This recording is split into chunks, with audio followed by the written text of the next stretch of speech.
আজ বিকেল 4টের মধ্যে কথা বলতে হবে। যাদবপুরের উপাচার্যকে এভাবেই সময়সীমা বেঁধে দিলেন পড়ুয়ারা। পাম্প চালিয়ে উঠছে বিল, কেএসবি পাম্প বাঁচায় বিদ্যুৎ, বিলের প্রবলেম গেল। বিদ্যুৎ সাশ্রয়কারী জার্মান টেকনোলজিতে তৈরি কেএসবি পাম্প। পয়সা বাঁচাও, টেনশন ভাগাও। ওয়েবকুপার বার্ষিক সভাকে কেন্দ্র করে অশান্তির পর কেটে গেছে 4টে দিন। ওয়েবকুপার যে সভা ছিল সেদিন ঝামেলা হয়েছিল, অশান্তি হয়েছিল, সেই ছবি আপনাদের সামনে রেখেছিলাম। আর আজ বিকেল 4টের মধ্যে উপাচার্যকে কথা বলতে হবে, এরকমই সময়সীমা বেঁধে দিয়েছেন পড়ুয়ারা। ঠিক কি দাবি করছেন তারা, সরাসরি চলে যাব। আমাদের প্রতিনিধি শিবাশিস মৌলিক রয়েছেন আমাদের সঙ্গে। শিবাশিস, দেবস্মিতা, এই মুহূর্তে আমি দাঁড়িয়ে রয়েছি যাদবপুর বিশ্ববিদ্যালয়ের প্রশাসনিক ভবন অরবিন্দ ভবনের সামনে। অরবিন্দ ভবনের সামনে রাতভর এভাবেই বসে রয়েছেন পড়ুয়ারা। গানে গানে, স্লোগানে স্লোগানে তাদের প্রতিবাদ চলছে এবং পড়ুয়ারা ক্রমশ জড়ো হচ্ছেন। যেমনটা একটু আগেও আমি বলছিলাম যে ভিড় ক্রমশ বাড়বে, এমনটাই কিন্তু পড়ুয়াদের দাবি। এবং আজ বিকেল 4টের মধ্যে সশরীরে অন্তর্বর্তী উপাচার্য ভাস্কর গুপ্ত, তাকে আসতে হবে, পড়ুয়াদের সঙ্গে এখানে দাঁড়িয়ে কথা বলতে হবে, এমনটাই কিন্তু পড়ুয়াদের দাবি।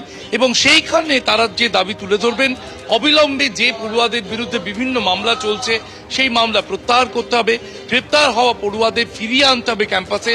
তার পাশাপাশি শিক্ষামন্ত্রী ব্রাত্য বসুর বিরুদ্ধে হিট অ্যান্ড রানের ঘটনায় মামলা দায়ের করতে হবে, তার দাবি তারা তুলে ধরছেন। শনিবারের ঘটনার পূর্ণাঙ্গ তদন্ত করার জন্য তদন্ত কমিটি করতে বলছেন। এর পাশাপাশি তারা কিন্তু ছাত্র নির্বাচনের দাবিও রাখছেন। আমি কথা বলার চেষ্টা করবো যারা রয়েছেন তাদের সঙ্গে। আপনাদের মূল দাবি কি কি থাকছে? আমাদের মূল দাবি মূলত যেগুলো রয়েছে সেগুলো হচ্ছে যে ইউনিভার্সিটির মধ্যে একজন শিক্ষামন্ত্রী এলেন, শিক্ষামন্ত্রী আসার পর সেখানে হচ্ছে যে একজন ছাত্র গাড়ির তলায় চলে গেল, তারপর হচ্ছে আরও অধ্যাপকদের গাড়ির তলায় ছাত্ররা গিয়ে পা ভাঙলো। সেই জায়গা থেকে ইউনিভার্সিটি অথরিটি, যিনি সর্বোচ্চ ভিসিকে হচ্ছে যে শিক্ষামন্ত্রীর নামে হিট অ্যান্ড রানের কেস দিতে হবে। আর হচ্ছে যে তাছাড়াও হচ্ছে যে সমস্ত আমাদের সাথীরা আহত হয়েছেন এই গোটা বিষয়টাকে কেন্দ্র করে, কমরেড অভিনব, কমরেড ইন্দ্রানুষ, তাদের যে সমস্ত চিকিৎসার দায়ভার সেটা ইউনিভার্সিটি কর্তৃপক্ষকে গ্রহণ করতে হবে। আর তাছাড়াও হচ্ছে যে যাদের নামে বিভিন্ন মামলা দেওয়া হয়েছে, বিভিন্ন আমাদের সাথীদের নামে মামলা দেওয়া হয়েছে, তাদের অনেকে জেলে এই মুহূর্তে আছে, তাদের যে সমস্ত এই মুহূর্তে গ্রেপ্তার এখনো পর্যন্ত আমরা একজনের নামই জানতে পেরেছি যিনি গ্রেপ্তার হয়েছেন, কিন্তু আরও অনেকের নামে এফআইআর আছে। তো তাদের সমস্ত যে মামলা, সেই মামলা ইউনিভার্সিটিকেই লড়তে হবে এবং তাদের যে মুক্তি, সেই মুক্তির ইনসিওর করতে হবে ইউনিভার্সিটিকে। উপাচার্য বলছেন তিনি অসুস্থ, সেই কারণে তিনি আসতে পারছেন না ক্যাম্পাসে।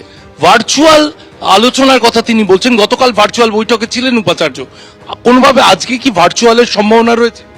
উনি আমাদের সাথে এখনো কোনো যোগাযোগই করেননি, যেটা ভার্চুয়াল বা শারীরিক মানে এই যে এত বড় ঘটনা ঘটলো, ছাত্রদের নিরাপত্তা, ছাত্রদের প্রাণহানির আশঙ্কা দেখা গেল, উনি আমাদের সাথে যোগাযোগই করলেন না।